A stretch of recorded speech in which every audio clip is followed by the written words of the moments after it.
everyone, and I welcome you all to my chess video how to play chess. In this video I am going to teach you about the chessboard, the chess coordinates and the chess pieces. Before I start how to play chess, first of all I want to answer one more important question, that is why to play chess. There are number of advantages of playing chess.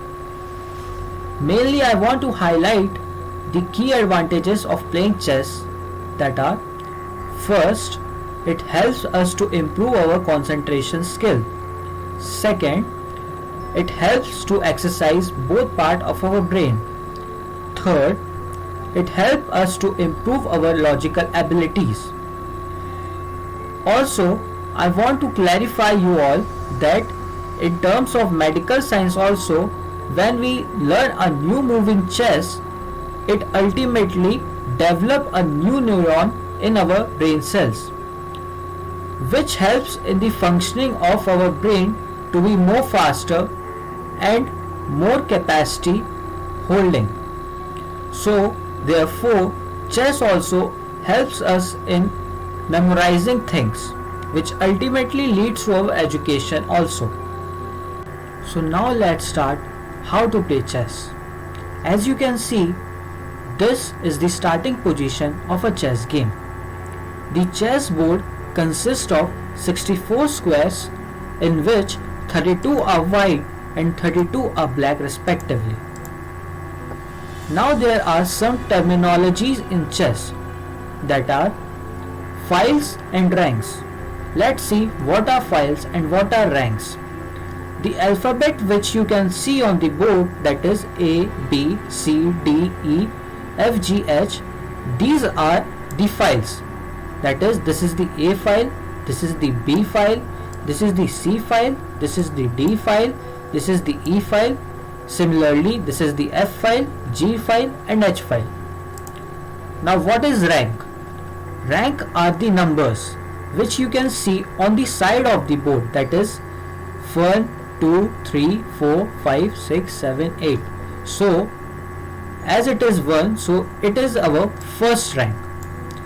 Similarly, this is our second rank, and then this is our third rank, then this is our fourth rank, then this is our fifth rank, sixth rank, seventh rank, eighth rank similarly. Now we will talk about the chess coordinates. What do you mean by chess coordinates? The chess coordinates describes the squares of a chessboard, such as this square can be represented as A3. I will tell you now how we can decide that this square is A3. You have to first see the file in which the square is, that is the current file is A. Then you need to see the corresponding rank in which the square lies. The rank is 3, so the square becomes A3. Similarly, the other squares are such as this one. This square is called as E4, E and 4. This square is called as C5, as C and 5. Now as you have learnt about the chess coordinate, let us move to the chess pieces. In the chess board, there are total 32 pieces, in which 16 are of white and other 16 are of black. Now let us discuss about the 16 pieces. The first piece, which is on the edge of the board, that is the rook. It consists of 5 points.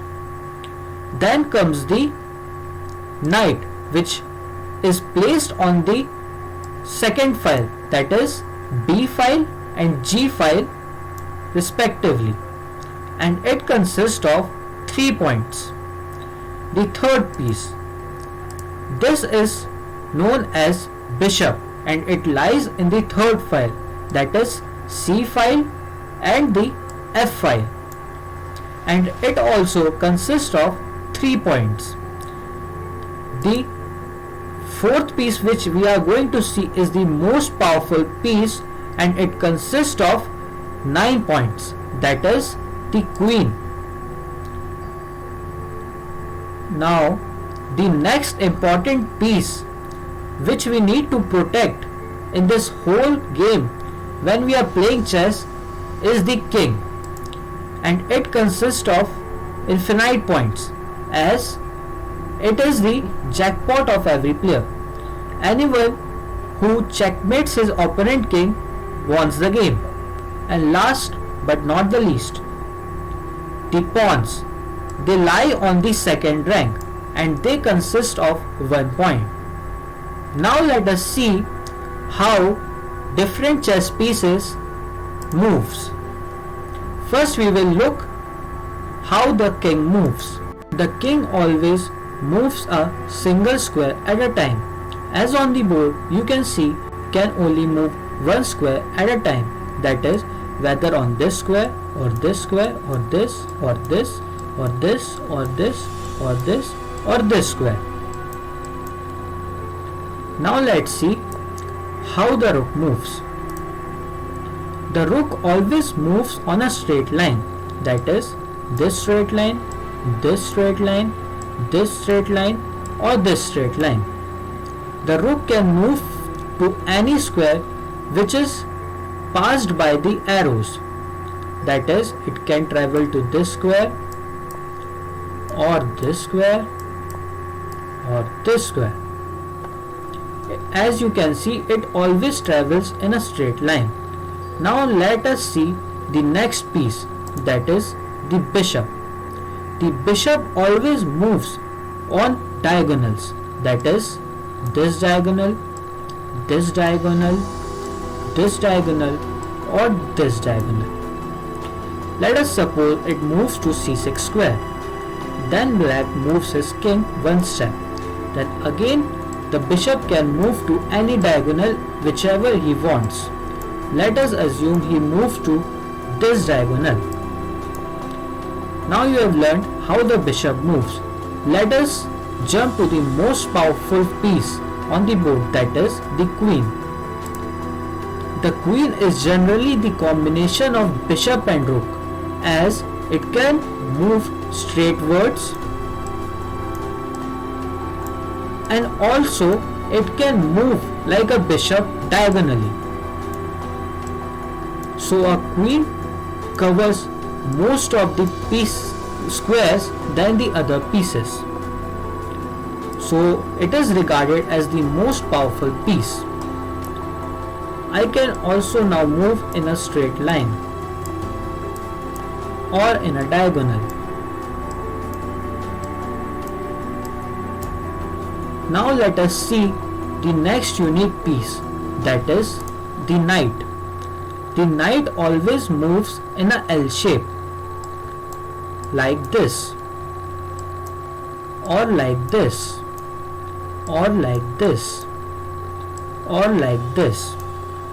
One more trick is to remember how the knight moves is that it always moves 2 steps then a turn. Always move 2 steps then a turn. 2 steps then a turn. 2 steps then a turn. As you have now learned how the knight moves, now next go to the next piece, that is the pawn.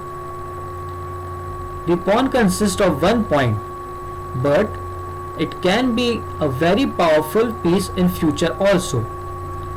The pawn moves only 1 square, but when it is at a starting position like these are of white, it can also move 2 squares at a time.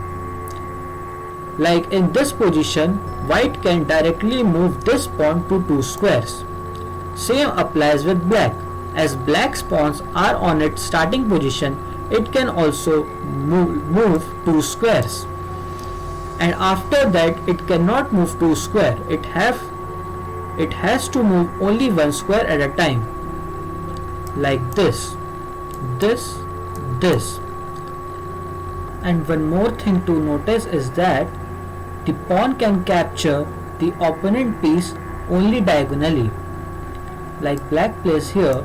Now in this position, white can capture black pawn diagonally by taking pawn takes b7. Then black plays suppose this move. Now when the pawn reaches the final rank, that is 8th rank for white and 1st rank for black, the pawn can ultimately promote to any of these 4 pieces. You can promote either the queen or the knight or the rook or the bishop. Generally, as queen is the most powerful, you can promote your pawn to a queen. So this was all about how to play chess. Thank you.